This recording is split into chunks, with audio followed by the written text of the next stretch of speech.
Yo les amis, bienvenue sur ma chaîne. Aujourd'hui on va parler de mercato d'actualité football les gars. Vu que Man City ait fait des ravages avant la Coupe du Monde des clubs en achetant Reinders, en achetant Ryan Cherki, en achetant Aït Nouri, en achetant beaucoup de joueurs, les clubs anglais, les autres clubs anglais se font la guerre. Liverpool, Arsenal, Manchester United, Newcastle ou encore West Ham, tous ces clubs là sont en train d'acheter notamment les gars. Ils sont en train de tuer le mercato les amis. On commence par Manchester United, le club mythique d'Old Trafford les gars. Man United a bouclé un transfert aujourd'hui. Il s'agit de Bryan Mbeumo les gars qui va rejoindre son compatriote André Onana. On espère juste que ça sera une réussite les gars. Et pour Mbeumo et pour Manchester United. Parce que les deux parties en ont besoin les gars. Selon Fabrizio Romano, Bryan Mbeumo a maintenant finalisé la signature de son contrat avec Manchester United. Le deal est complet les gars. Bonne ou mauvaise nouvelle?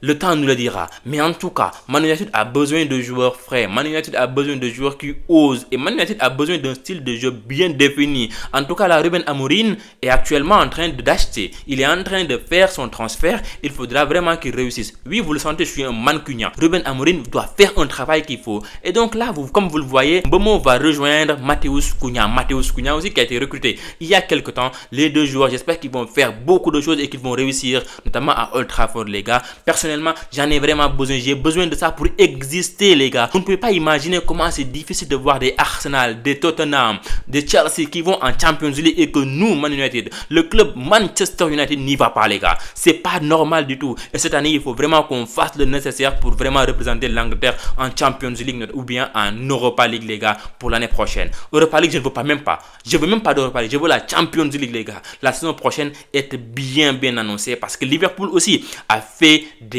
achats incroyables après avoir signé les gars Jérémy Frimpong les amis, Florian Wirtz les gars. Liverpool a signé Hugo Ekitike pour 95 millions les amis, 95 millions d'euros les gars. Il a été bradé pour 16,5 millions d'euros par le PSG à Eintracht Francfort. Eintracht Francfort, c'est le club qui recycle le mieux les joueurs. Ils font un business incroyable, les gars. Regardez, les amis. Regardez ce qu'ils ont fait. En fait, ils ont pris Kolo Muani pour 0 €, les gars. Et ils l'ont vendu à 95 millions d'euros, les amis. Et là, étiqueté acheté à 16,5 millions, donc bradé par le Paris Saint-Germain pour 16,5 millions d'euros. Ils l'ont vendu à 95 millions d'euros. Marmouche, acheté à 0 €, les amis, vendu pour 75 millions d'euros à Man City.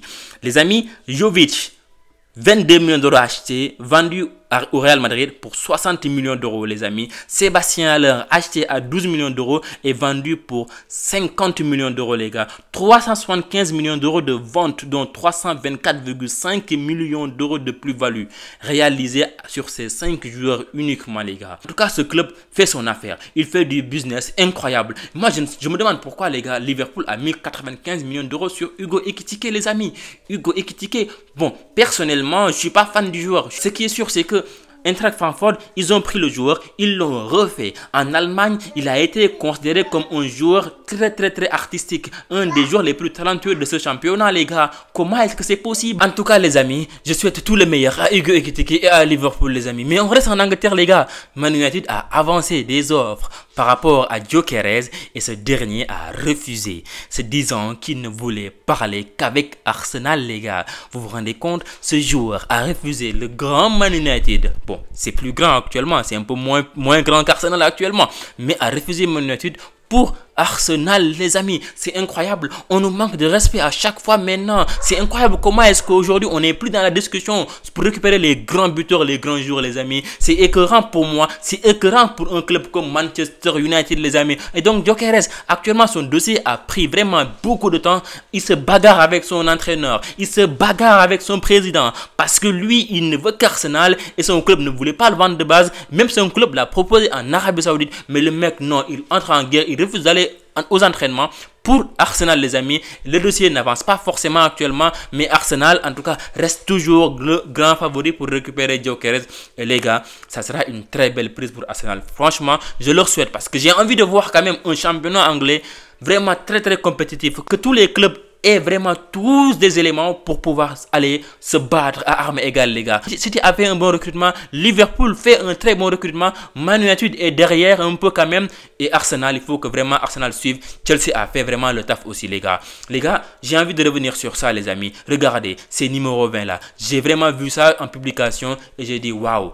Waouh les gars, regardez Madueke qui va quitter Chelsea pour aller à Arsenal. Une belle prise pour Arsenal les amis. Dernier va soit être un remplaçant de Bukayo Saka à droite ou bien proposer une nouvelle chose à gauche notamment, à la place de Martinelli ou Trossard les amis. Arsenal a besoin de ça. Arsenal a besoin de renouveler son système de jeu. Et les amis, regardez, Mohamed Kudus, c'est un joueur que j'affectionne particulièrement. À West Ham, il a fait de belles choses avec sa patte gauche les amis.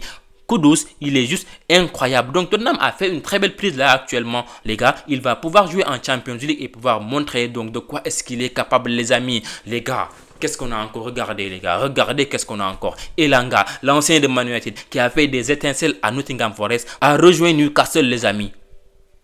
C'est une belle prise pour Newcastle. C'est vraiment une belle prise les gars. À droite, il va faire beaucoup de bonnes choses les gars. Et on va finir par Joao Pedro. On sait très bien pourquoi les gars. Pourquoi on finit avec lui. Il a fait sensation à la Coupe du Monde des clubs. Je l'ai suivi à Brighton. Mais le mec à la Coupe du Monde des clubs, il a été sensationnel. J'ai vraiment un peu de tristesse pour notamment Nicolas Jackson. Mais là, le mec, il est vraiment fin techniquement, il est du genre à vraiment pouvoir, il sait vraiment cadrer, il sait bien placer un ballon, c'est un vrai attaquant les gars. Il a fait en tout cas de belles choses. En demi-finale de Coupe du Monde des clubs, en finale de Coupe du Monde des clubs, même je pense en quart de finale les gars, il a fait son match. Vraiment. Les amis en France, Pierre-Emerick Aubameyang, c'est fait les amis, c'est fait. Pierre-Emerick Aubameyang a fait son retour à l'OM les amis. Il a refusé un nouveau contrat en Arabie Saoudite pour revenir à l'OM.